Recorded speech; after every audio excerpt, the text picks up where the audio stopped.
भारत के लड़ाकू विमान तेजस और पाकिस्तान का भी एक लड़ाकू विमान है जिसको JF-17 कहा जाता है। इसकी जो तुलना है वह अक्सर होती रहती है और अभी भारत का जो लड़ाकू विमान है तेजस वह एक बार फिर से सुर्खियों में आ गया है। एरो इंडिया 2025 से भारत का लड़ाकू विमान तेजस फिर से सुर्खियों में है। इस विमान की तुलना पाकिस्तानी फाइटर जेट JF-17 से अक्सर की जाती है, तब फिर समझ लेना होगा कि दोनों में कितना अंतर है और कहाँ है हमारा तेजस। कौन सा लड़ाकू विमान ज़्यादा शक्तिशाली है, कौन सा लड़ाकू विमान ज़्यादा पावरफुल है, यह हमें जान लेना चाहिए, तब फिर जाकर के तुलना करनी चाहिए। भारत और पाकिस्तान के बीच अक्सर कई चीज़ों की तुलना होती है और यह गलत है। तुलना किस बात की? लोग जाने क्यों करते हैं? कहाँ भारत कहाँ पाकिस्तान, फिर भी तुलना होती है। अभी दो इन लड़ाकू विमानों की तुलना हो रही है जिसकी बात कर लेते हैं। दोनों देशों की सैन्य ताकत पर भी अक्सर चर्चाएं होती हैं। लड़ाकू विमान फिर पीछे कैसे रह सकते थे? कई बार भारत के तेजस और पाकिस्तान के JF-17 की तुलना खूब हुई है। दोनों देशों ने अपने अपने फाइटर जेट तैयार कर लिए हैं। भारत और पाकिस्तान अपनी सैन्य ताकत को बढ़ाने में लगा हुआ है। भारत पाकिस्तान युद्ध के दौरान भी इन दोनों लड़ाकू विमानों के बीच हवा में भिड़ंत होने की संभावना अक्सर बनी रहती है कि ये दोनों विमान कभी आमने और सामने होंगे। ऐसे में सवाल उठ जाता है कि तेजस और JF-17 में से कौन सा लड़ाकू विमान ज़्यादा खतरनाक है, ज़्यादा शक्तिशाली है। पहले बात कर लेते हैं तेजस की। तेजस को भारतीय नौसेना के लिए डिजाइन किया गया था। यह भारत का एकमात्र डेल्टा विंग और मल्टी रोल लड़ाकू विमान है। इसका निर्माण हिंदुस्तान एरोनॉटिक्स लिमिटेड द्वारा किया गया है और इसे एरोनॉटिक्स डेवलपमेंट एजेंसी द्वारा डिजाइन किया जाता है। आपको जानकारी होनी ही चाहिए कि तेजस ने साल 2001 में अपनी पहली उड़ान भरी थी और 2003 में इसे आधिकारिक तौर पर तेजस नाम दिया गया था। तेजस 2015 में भारतीय वायुसेना में शामिल हुआ।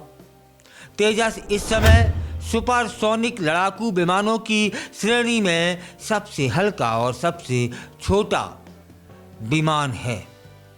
अब बात करते हैं JF-17 जो कि पाकिस्तान का है।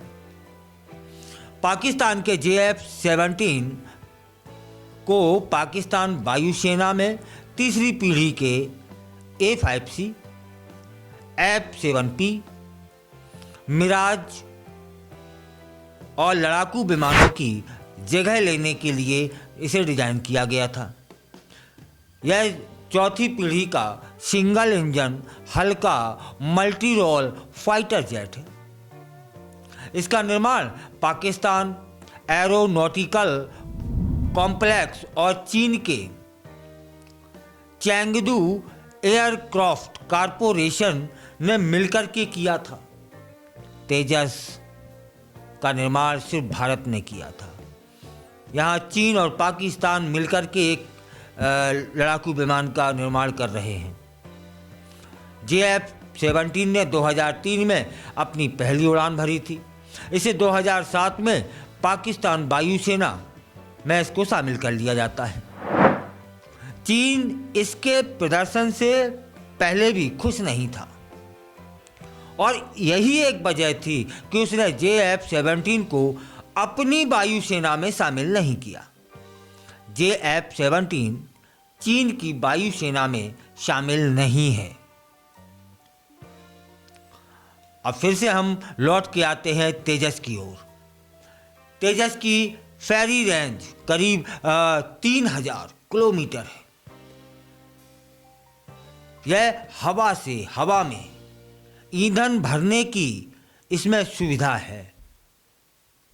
बिना ईंधन भरे इसकी सामान्य रेंज करीब 1500 किलोमीटर है। बाहर 3 इंजन टैंक हैं।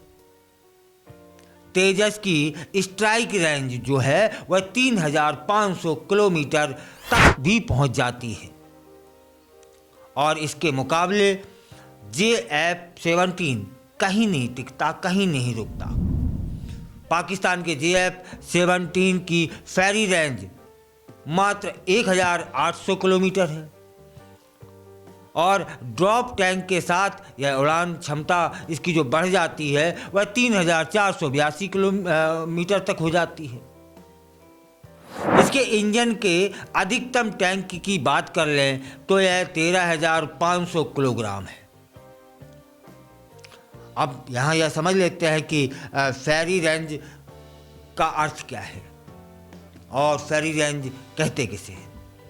फेरी रेंज का मतलब होता है कि वह अधिकतम दूरी जिस पर विमान बिना किसी हथियार या बम के और सिर्फ ईंधन के साथ उड़ सकता है। यह रेंज उस स्थिति में महत्वपूर्ण हो जाती है जब विमान को एक जगह से दूसरी जगह तक लंबी दूरी तय करनी होती है।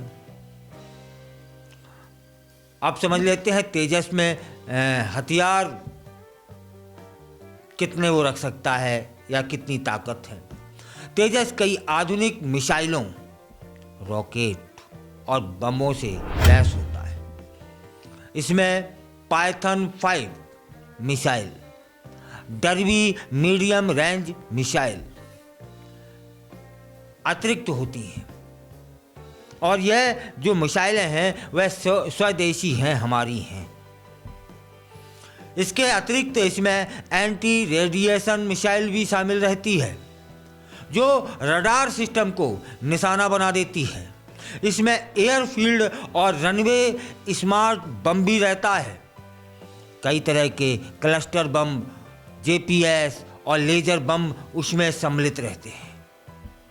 इतना ही नहीं, इसमें GSH-23 mm की 2 बैरल ऑटो कैनन भी होती हैं जिसकी वर्स्ट फायरिंग जो रेट है वह 50 राउंड प्रति सेकंड तक हो जाती है। अब JF-17 के हथियारों की बात कर लेते हैं तो JF-17 भी कई हथियारों से लैस होता है। इसमें GSH-23 mm की 2 बैरल गन होती हैं। यह कई तरह की मिसाइल और बम गिराने में सक्षम है।